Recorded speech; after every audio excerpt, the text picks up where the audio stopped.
Assalamualaikum warahmatullahi wabarakatuh.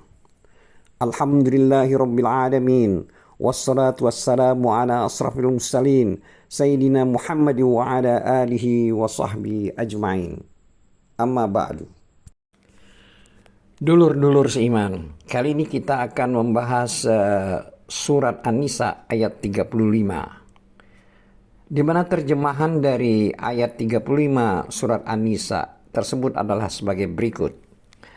Artinya, dan jika kamu khawatir terjadi pertengkaran antara keduanya, maka kirimlah seorang juru damai dari keluarga laki-laki dan seorang juru damai dari keluarga perempuan. Jika keduanya, maksudnya juru damai tersebut, bermaksud mengadakan perbaikan, niscaya Allah memberikan taufik kepada suami istri tersebut. Sungguh, Allah Maha Mengetahui, Maha Teliti. Surat An-Nisa ayat 35.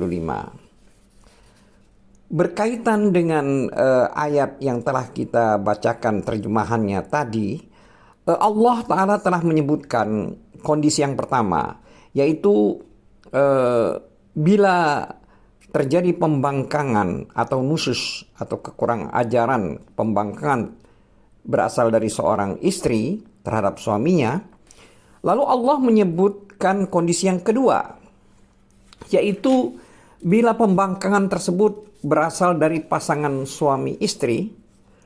Allah Ta'ala berfirman, yaitu sebagai berikut, yang artinya, dan jika kamu khawatir terjadi persengketaan antara keduanya, maka kirimlah seorang juru damai dari keluarga laki-laki dan seorang juru damai dari keluarga perempuan. Sebagaimana itu arti dari terjemahan dari ayat 35 surat An-Nisa. Maka para ulama fikih berkata, jika terjadi persengketaan di antara pasangan suami istri, maka hakimlah yang melerai keduanya sebagai pihak penengah yang mempertimbangkan perkara mereka berdua dan mencegah orang yang hendak melakukan kezaliman di antara keduanya. Akan tetapi jika perkara pasangan suami istri itu semakin parah dan persengketaannya semakin bertambah panjang, maka pihak hakim memanggil seorang yang dipercaya dari keluarga pihak istri dan seorang yang dipercaya dari si suami untuk berkumpul dan mempertimbangkan perkara kedua pasangan tersebut. Lalu kedua utusan itu melakukan upaya untuk kemaslahatan mereka berdua, antara memisahkan pasangan suami istri itu atau tetap mempersatukannya sebagai suami istri. Akan tetapi syariat lebih menganjurkan untuk tetap menyatukan pasangan tersebut sebagai suami istri. Oleh karena itulah Allah berfirman, yang artinya jika keduanya, maksudnya juru damai tersebut, bermaksud mengadakan perbaikan, niscaya Allah memberikan taufik kepada suami istri tersebut.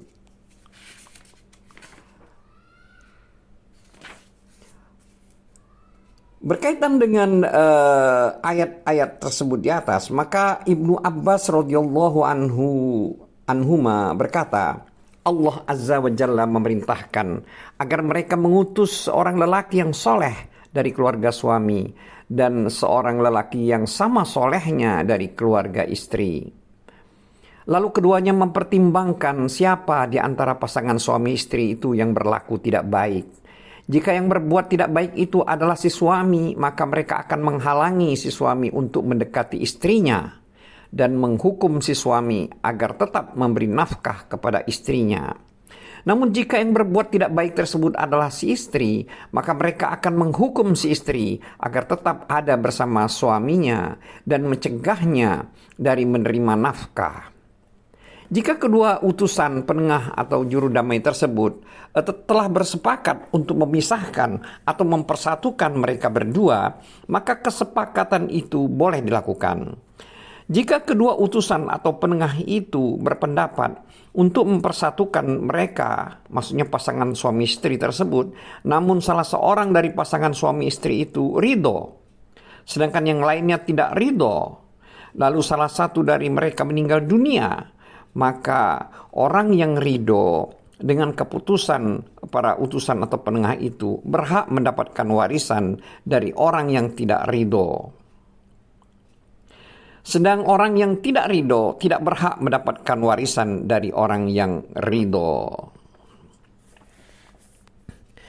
Asar ini diriwayatkan oleh Ibnu Abi Hatim dan Ibnu Jarir rahimahullah.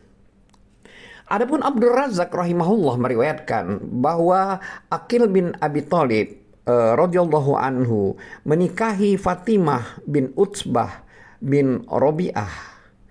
Maka Fatimah bin Utbah berkata, "Kamu ikut bersamaku dan akulah yang akan menafkahimu." Dahulu pernah diceritakan bahwa Aqil masuk menemui istrinya. Lalu istrinya itu berkata, "Di manakah Utbah bin Rabi'ah dan Saibah bin Rabi'ah?" Aqil menjawab, "Di sebelah kirimu di dalam neraka jika kamu memasukinya." Maka Fatimah segera merapikan bajunya dan mendatangi Utsman radhiyallahu anhu. Lalu dia pun menceritakan hal tersebut kepadanya. Maka dia pun tertawa. Lalu dia mengutus Ibnu Abbas dan Muawiyah radhiyallahu anhum untuk melerai keduanya. Ibnu Abbas radhiyallahu anhuma berkata, "Sungguh aku benar-benar akan memisahkan antara mereka berdua." Sedangkan Muawiyah radhiyallahu anhu berkata, "Aku tidak akan memisahkan di antara dua orang dari kalangan Bani Abdi Manaf." Lalu Ibnu Abbas dan Muawiyah radhiyallahu anhuma segera mendatangi pasangan suami istri itu, namun mereka mendapatkan keduanya telah menutup pintu rumahnya. Maka Ibnu Abbas dan Muawiyah radhiyallahu anhuma pun kembali pulang. Sebagai keterangan, asar ini diriwayatkan oleh Asy-Syafi'i rahimahullah dalam kitab Al-Um Al-Baihaqi. Asar ini yang memisalkan semisal juga diriwayatkan oleh At-Tabari rahimahullah. Selanjutnya Abdul Razak rahimahullah juga meriwayatkan dari Ubaidah rahimahullah. Dia berkata, "Aku pernah bersama Ali radhiyallahu anhu dan ketika itu dia didatangi oleh seorang wanita berserta suaminya. Masing-masing dari pasangan suami istri diiringi oleh serombongan orang. Rombongan dari pihak suami mengangkat satu orang utusan sebagai penengah dan rombongan dari pihak istri juga mengangkat satu orang utusan sebagai penengah. Lalu Ali radhiyallahu anhu berkata kepada kedua utusan atau yang penengah tersebut, "Apakah kalian mengetahui apa yang wajib kalian lakukan? Sesungguhnya yang wajib kalian lakukan adalah jika kalian berdua melihat bahwa pasangan itu sebaiknya berpisah, maka kalian haruslah memisahkan mereka berdua. Dan jika kalian berdua melihat bahwa pasangan tersebut masih dapat dipersatukan, maka kalian harus mempersatukan mereka berdua kembali." Wanita itu berkata, "Aku ridho keputusan apapun, baik yang memihak kepadaku maupun yang menyudutkan diriku, jika berdasarkan kitab Allah atau Al-Quran." Si suami berkata, "Jika keputusannya adalah perpisahan, maka aku tidak ridho." Maka Ali radhiyallahu anhu berkata, "Kamu berdusta. Demi Allah, kamu tidak boleh meninggalkan tempat ini sampai kamu ridho dengan keputusan apapun, baik yang memihak kepadamu maupun yang menyudutkanmu. Jika itu berdasarkan kitab Allah Azza wa Jalla." Asar tersebut juga diriwayatkan oleh Ibnu Hatim rahimahullah dan Ibnu Jarir juga meriwayatkan asal yang semisal dengan yang disebutkan di atas. Itulah mazhab jumhur ulama, bahwa kedua utusan atau penengah itulah yang memutuskan bahwa mereka berdua harus dipisah atau dipersatukan. Ibrahim An-Nakhai rahimahullah berkata, jika kedua utusan atau penengah itu hendak memisahkan antara pasangan suami istri itu dengan 1, 2, atau 3 talak, maka mereka berdua dapat melakukannya. Pendapat itu diriwayatkan oleh dari Malik rahimahullah. Adapun Hasan Al-Basri rahimahullah berkata, kedua utusan atau penengah itu hanya dapat memutuskan untuk mempersatukan pasangan suami istri itu, dan mereka tidak dapat memutuskan untuk memisahkan antara mereka berdua. Demikianlah yang dikatakan oleh Qatadah dan Zaid bin Aslam rahimahullah. Dan pendapat itulah yang dianut oleh Ahmad bin Hambal, Abu Saur, dan Daud rahimahullah. Landasan mereka adalah firman Allah Ta'ala, yang artinya jika keduanya juru damai tersebut bermaksud mengadakan perbaikan, niscaya Allah akan memberikan taufik kepada suami istri itu. Surat An-Nisa ayat 34. Dan Allah tidak menyinggung tentang memisahkan antara pasangan suami istri itu. Adapun jika kedua utusan penengah itu adalah wakil dari pihak pasangan suami istri, maka tidak ada perselisihan pendapat bahwa keputusan mereka berdua harus dijalankan. Baik dalam hal tersebut, hal mempersatukan maupun memisahkan antara pasangan suami istri tersebut. Para imam rahimahullah berselisih pendapat berkaitan dengan kedua utusan atau kedua penengah tersebut. Apakah mereka berdua ditetapkan oleh pihak pemimpin sehingga mereka berdua dapat memberikan keputusan meskipun pasangan suami istri itu tidak ridho? Ataukah mereka berdua merupakan wakil dari pihak pasangan suami istri itu? Di sini ada dua pendapat. Pendapat pertama, jumhur ulama berpendapat bahwa kedua utusan atau penengah tersebut ditetapkan oleh pihak pemimpin. Karena Allah Ta'ala berfirman, yang artinya, maka kirimlah seorang juru damai dari keluarga laki-laki dan seorang juru damai dari keluarga perempuan. Ayat 35 surat An-Nisa. Di sini Allah Ta'ala menamakan mereka sebagai utusan atau penengah. Dan di antara tugas seorang utusan atau penengah tersebut adalah memberikan keputusan meskipun tanpa keridhaan pihak yang diberi putusan. Itulah yang dipahami oleh zahir dari ayat tersebut, yaitu ayat 34 surat An-Nisa.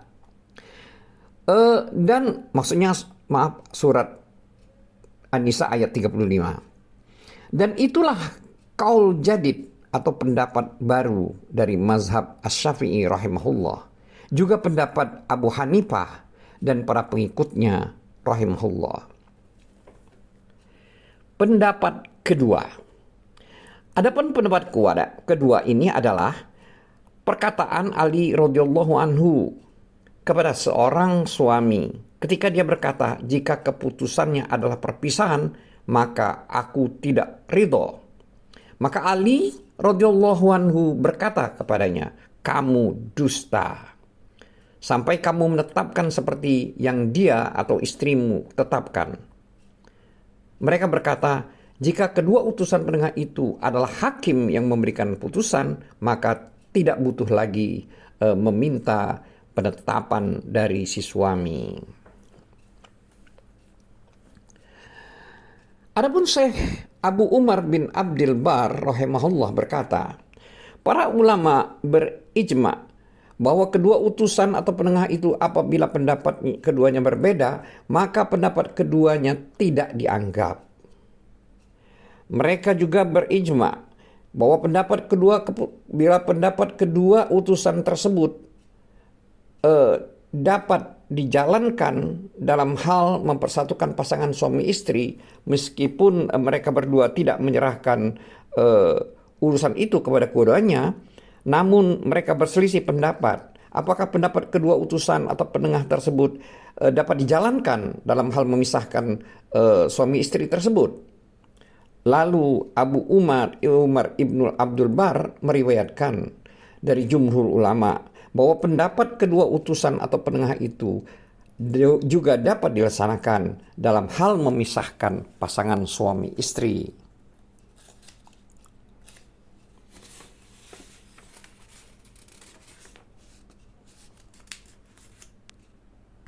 Wallahu a'lam bissawab. Wabillahi taufiq wal hidayah. Wassalamualaikum warahmatullahi wabarakatuh.